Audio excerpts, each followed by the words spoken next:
Assalamualaikum warahmatullahi wabarakatuh. Halo teman-teman, apa kabar semuanya?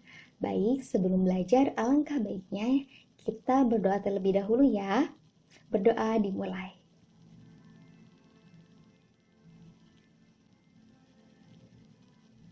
Berdoa selesai. Oke, pada pertemuan kali ini kita akan belajar mengenai handout. Apa itu handout? Kita nanti akan belajar bersama dan akan belajar bagaimana cara membuat handout yang baik dan benar. Oke, kita langsung saja ke presentasinya ya. Harap disimak dengan baik. Oke teman-teman, sebelum kita ke praktikum, saya di sini akan memberikan sedikit materi mengenai handout ini. Oke, kita langsung saja ya. Oke. Nah, adapun tujuan dari praktikum kita hari ini yaitu yang pertama, mahasiswa mengetahui struktur handout. Yang kedua, mahasiswa dapat mendesain handout. Seperti itu. Nah, sebelum kita membuat handout, saya mau tanya dulu, apa yang kalian ketahui tentang handout? Ya, betul sekali. Handout itu adalah bahan tertulis yang disiapkan oleh guru untuk memperkaya pengetahuan peserta didik. Nah, handout ini biasanya diambil dari beberapa literatur yang memiliki relevansi dengan materi yang diajarkan atau yang sesuai dengan KD atau kompetensi dasar. Nah, selain itu, handout ini juga memiliki fungsi. Nah, di sini fungsinya banyak sekali ya. Yang pertama yaitu membantu peserta didik agar tidak perlu mencatat. Yang kedua, sebagai pendamping penjelas pendidik. Nah, kita sebagai calon guru tentu handout ini sangat bermanfaat ya. Karena di samping untuk membantu siswa agar tidak mencatat, handout ini juga bisa sebagai pendamping bagi kita sebagai guru supaya poin-poin yang akan disampaikan itu tersampaikan dengan jelas. Yang ketiga yaitu sebagai bahan rujukan peserta didik. Selain memakai buku paket, kita juga bisa menggunakan handout untuk bahan rujukan peserta didik. Yang keempat yaitu memotivasi peserta didik agar lebih giat belajar, mengingat pokok-pokok materi yang akan diajarkan. Nah, telah kita ketahui bersama bahwa bahan ajar yang digunakan siswa itu rata-rata menggunakan buku paket. Nah,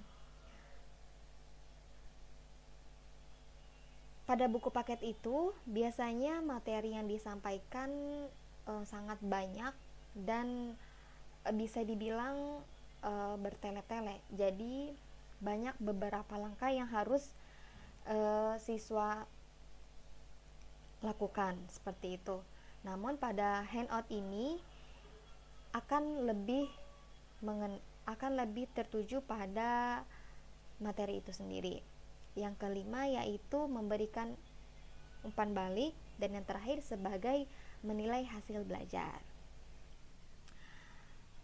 Oh iya, untuk handout sendiri, handout ini digunakan per pertemuan. Jadi jika pertemuan sekarang misalnya kita menggunakan handout A. Nah, untuk pertemuan berikutnya handoutnya ganti lagi jadi handout B, seperti itu. Jadi materi yang ada pada handout ini yaitu sesuai dengan pertemuan yang akan disampaikan, seperti itu. Baik, itu sedikit saja materi mengenai handout. Kita lanjut ke tutorial bahan handout, bagaimana cara membuat handout. Sebelum itu, ini yang pertama ya. Untuk membuat handout itu kita bisa menggunakan banyak software ya. Bisa menggunakan Microsoft Word, bisa menggunakan Microsoft PowerPoint juga.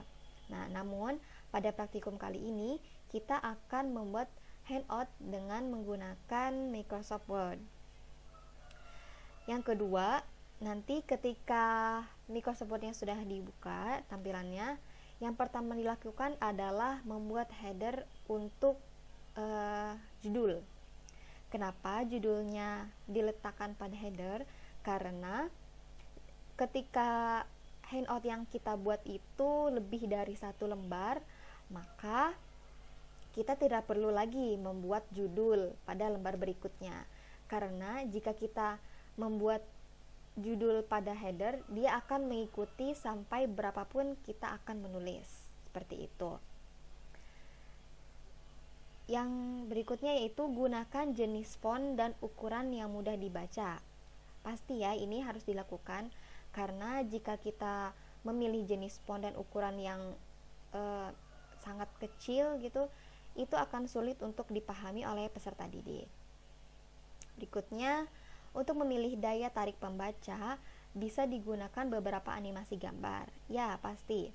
Karena telah kita ketahui bersama bahwa biasanya nih anak SMP itu dia kan notabene-nya baru keluar dari SD. Nah, rata-rata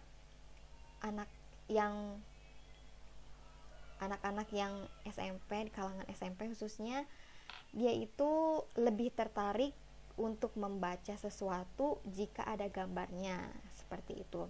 Maka kita siasati untuk memberi gambar pada handout supaya lebih menarik gitu. Yang selanjutnya yaitu buatlah identitas pembuat modul. Ini harus ada ya, karena kita supaya mengenal bahwa ini tuh handout hasil karya siapa gitu, dan juga di sana pasti ada nama gurunya gitu sebagai pembuat handout itu sendiri. Oke, untuk lebih jelasnya kita langsung saja ke tutorial ya. Di sini saya buka dulu Microsoft Word-nya. Oke. Setelah dibuka tampilannya akan seperti ini. Yang pertama kita lakukan tadi apa? Membuat header.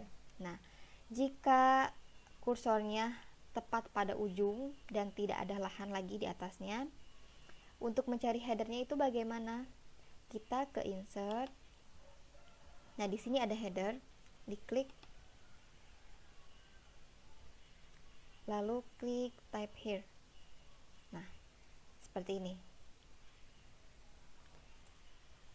Di sini kita kasih judul. Saya mau kasih judul handout pertemuan ke-7 karena saya akan membuat handout pertemuan ke-7.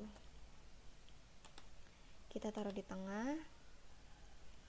Ininya fontnya 12, kita pakai Times New Roman umum ya. Seperti ini. Oke. Nah, ini untuk membuat judul di header seperti ini. Jika ingin ditambahkan sesuatu, boleh ya, sangat boleh sekali. Misalnya kita mau pakai garis bawah di bawahnya.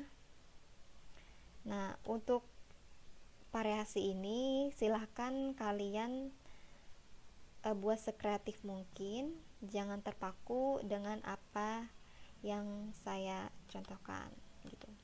Boleh. Ini saya buat simpel aja ya. Nah, selain itu barangkali kalian mau membubuhi gambar, boleh, bisa ditaruh di sini ya, di sebelah kiri. Oke, jika pembuatan judul dirasa cukup, kita langsung saja ke berikutnya.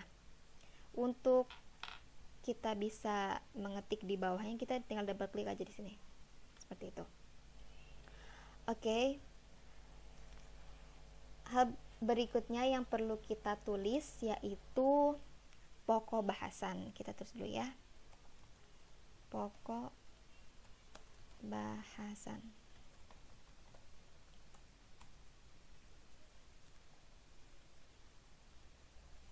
Pokok bahasannya, saya akan menuliskan materi sistem persamaan linear 3 variabel. Oke. Selanjutnya yaitu kita beri kelas materi ini untuk kelas berapa dan pada semester berapa. Ini saya buat untuk kelas 10 semester ganjil. Selanjutnya yaitu kompetensi dasar. Kenapa ada kompetensi dasar?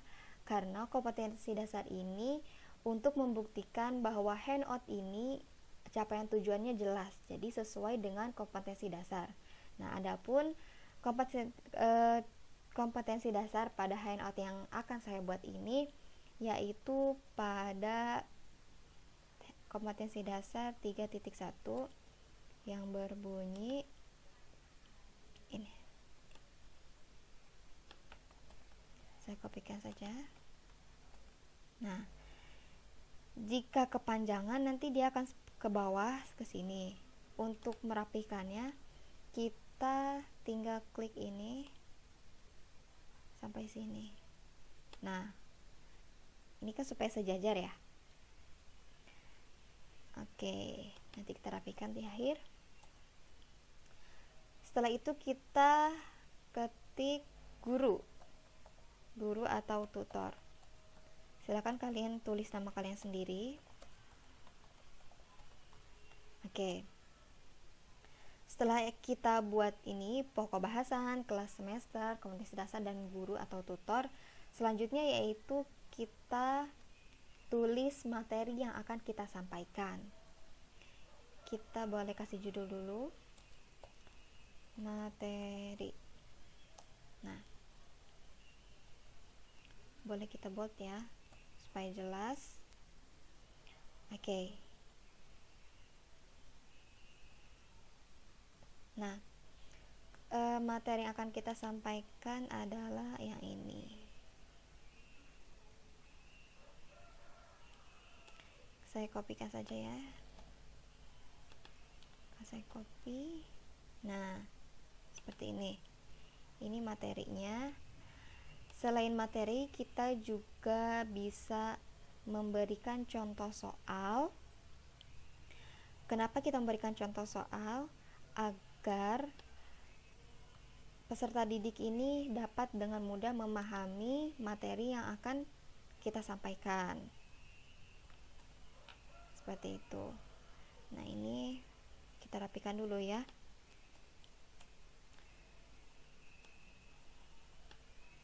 Oke.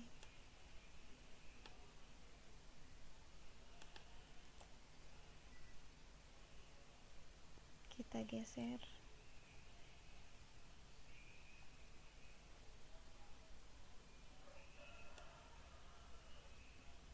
Nah, seperti ini. Untuk contoh soalnya saya akan bold supaya jelas ada materi, ada contoh soal. Nah, ini sudah saya masukkan semua ya. Di sini ada identitas, materi, dan juga contoh soal. Seperti itu. Nah, selanjutnya tadi tutorial yang ketiga itu adalah memberi gambar ya. Tidak lupa, nah, jika materi sudah dimasukkan semua, langkah berikutnya yaitu kita memberi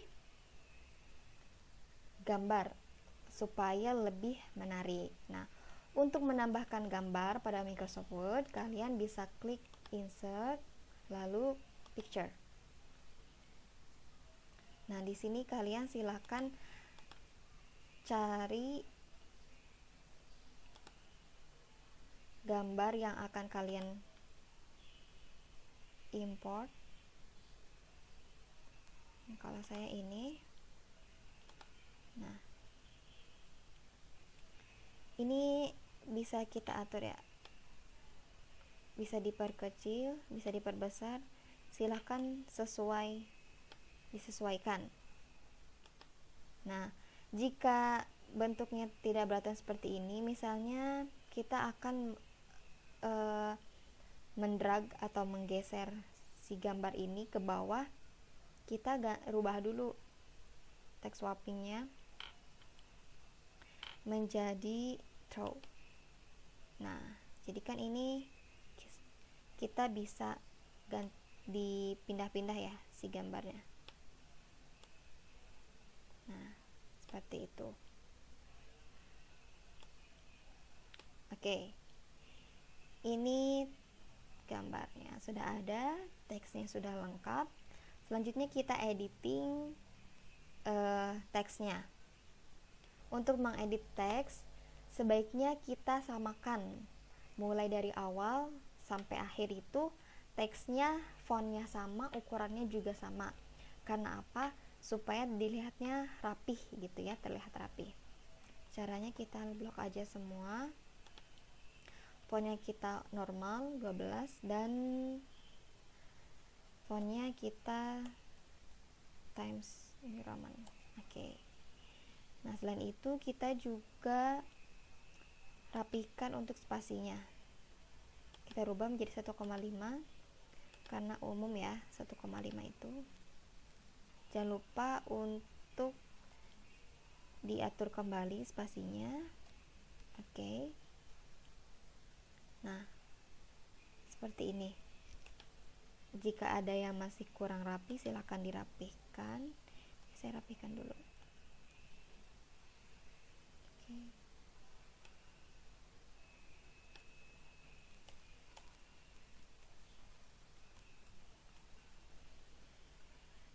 Oke.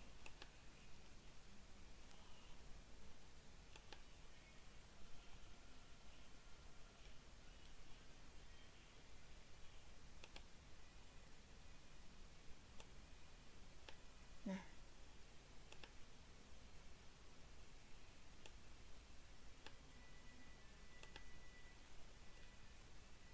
oke, seperti ini. Ada identitas, materi, contoh soal, dan juga gambar untuk sebagai pemanis. Oke. Mudah kan cara membuat handout? Gampang sekali ya. Nah, ingat pada handout itu dia hanya ada materi saja, karena kan tujuannya untuk apa tadi? Mempermudah ya, mempermudah siswa untuk memahami gitu. Dan juga untuk mempermudah kita sebagai guru. Seperti ini. Ya, gampang sekali ya cara membuat handout. Oke, sampai di sini ada yang tanyakan?